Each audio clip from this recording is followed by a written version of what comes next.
What if the dominator's your boss?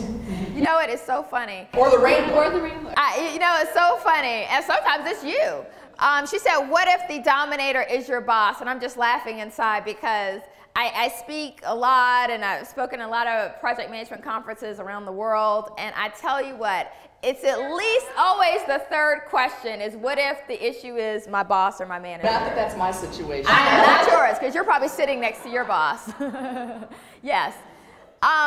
There's still, in fact, I actually have an entire white paper that I wrote called The Project Manager's Guide to Dealing with the Difficult Sponsor, okay? And it lists 3 different types of difficult bosses and lots of techniques you can use. But let me just offer you a few, quick things. But anybody who's interested in that, please email me, and I'm happy to send you that entire white paper about how to deal with difficult bosses or sponsors. A couple things. One, getting their support before the meeting. That's really, really important. That's one, because typically if your boss is the problem, you know your boss, okay? You know they're gonna be an issue, they're gonna be a problem. So generally what I try to do is I get with them beforehand to try to preempt the problem. And let me tell you how that conversation typically sounds. Now we're going back to the complimenting and the ego stroking, okay? So Rachel, I'll pick on her. Rachel, I'm so glad that you're going to be able to come to the session, because a lot of times we need our boss at the session, or they can be helpful in some ways, but then maybe they can, go overboard in terms of the dominating. Rachel, I'm so glad that you're going to be able to be there. I really think it motivates the team to see you. A lot of times maybe they feel like they don't see you as much as they would like, so that's going to be great.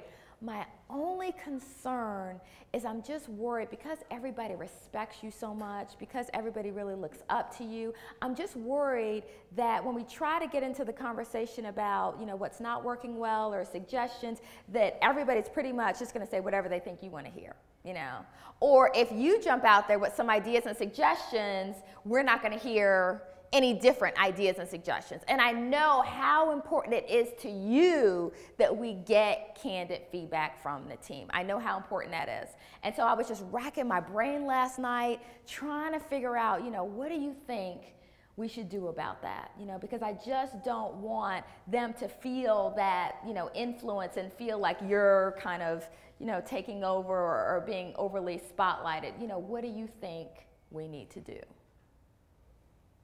What am I doing with that? Yeah, I'm letting them come up with the suggestion. Basically what I'm doing is I'm laying out what I think is going to happen, what I fear is going to happen, and I'm letting them come up with the solution. And let me just be perfectly honest with you. I have 2 versions of this, okay? One version is the one I just showed you, where I lay it out there, okay? And my ideal would be that she might say, well, you know what? You are right. I am a little worried about that as well. Maybe I should just stay for the first 20 minutes, and then I'll just kind of tip out, because I do want you to get that honest feedback. And I've had managers, leaders who said that to me. Or she might say, she might be a little more sophisticated, and maybe she has some facilitation skills, and she might say, well, maybe we should do, getting feedback around, she might not say round robin, but maybe we should get feedback from other people, and then I'll chime in last, or I'll chime in after everybody else has provided their suggestion or their idea. That's great. I think that would work great. Why don't we do that? Well, in fact, you and I will kind of work together. I won't, offer my suggestions either. We'll get feedback from all of them first, and then we'll chime in with what we think, needs to happen, okay? So I'd like it to come from her, but I'll be perfectly honest. If she looks at me like a deer in headlights, like, I don't know, what do we need to do? I'll make the suggestion. And I'll say, well, what do you think about this? What do you think if we handled it that way? Or what do you think if I had everybody just kind of write down their anonymous thoughts first, and then we had a discussion? So at least I got balanced feedback from everybody. What do you think about that? So that is one of the techniques that I've used that's tended to work really, really well. I'll say in addition to that, you can use almost all of these techniques with your boss, your sponsor, whomever it is. You just have to be delicate or tactful, of course, about how you do it. Another version of the first suggestion that I gave you is maybe coming to them after a session where they dominated. And do a little debrief, one-on-one. Hey, Rachel, what'd you think about the session? I was really hoping to get a lot of feedback from a lot of people, lots of different ideas, a broad array of perspectives, you know, what did you think? Do you feel like we hit the target? Well, Dana, you know, now that I think about it, honestly, I have to be honest, you know, maybe I did take over a little bit, or, you know, we did talk about my stuff a little bit more, so maybe I should hang back a little bit next time. Oh, really? You know what? Now that you mention it, you know what? I think that might be good. And I can hang back too. You see how I'm always trying to put myself with them? I don't want to make it like you need to shut up, okay? I'm going to say, hey, we, from a leadership perspective, maybe we can kind of hang back a little bit. Does that help? Yeah. So again, those are just a couple techniques. In the white paper, I've got, you know, lots of additional techniques as well. But I have a slight variation on everything, but another variation on the last one I just gave you. If you don't do it one-on-one, debrief in the session, particularly if it's a group that's going to meet repeatedly. If this is a group, hey, we're on a project or a task team, or we're a functional or work team, we're going to meet on a regular basis, we've got some time investment in terms of making sure these sessions run effectively. So I generally advise debriefing the session. And if you've got a glaring issue, like, you know, the VP's there and, you know, she kind of dominates the discussion, it will tend to come up during the debrief.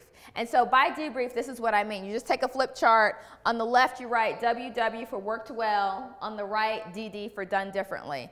And I just say, hey guys, I so appreciate everybody being here. I know how busy everybody is. And so you're being here week after week is a huge time investment and commitment. I really appreciate it. I feel like my job is to use your time well and to not waste your time. I don't want you to go back to your desk saying, hey, this is an hour of my life I'll never get back. So in order to do that and improve these sessions, I need you to let me know what's working well and what should we maybe do differently in the future. And I promise you, if you got a glaring problem, say with one person dominating, whether it's the boss or somebody else, it will come up during that debrief process. Somebody will mention it. Now I'll tell you, what they won't say is, you know, Rachel dominated. They won't be that blunt, but it'll come out some other way. They'll say something like, well, you know what? I don't really feel like we heard from everybody, you know. Or I feel like we maybe spent too much time talking about one issue. So that's how it'll come up. And then I just point to that feedback. Again, it's all about the team. It's not about me, it's about the team. I point back to that feedback and say, hey, I noticed a few of you said that, yeah, maybe we didn't really hear from everyone or get a lot of balanced feedback. What do you guys think we should do about that in the future? And I'm not even gonna look at her. But what happens is it kind of spotlights the issue. She feels that pressure. And then usually what I've seen is she'll pipe up and say, well, you know what? I think I was kind of the culprit. I think that was a little bit of my fault. I think maybe I talked a little too much or dominated a little too much. And then that's a great way to kind of surface the issue and not have to say, Rachel, please. So hopefully that'll help.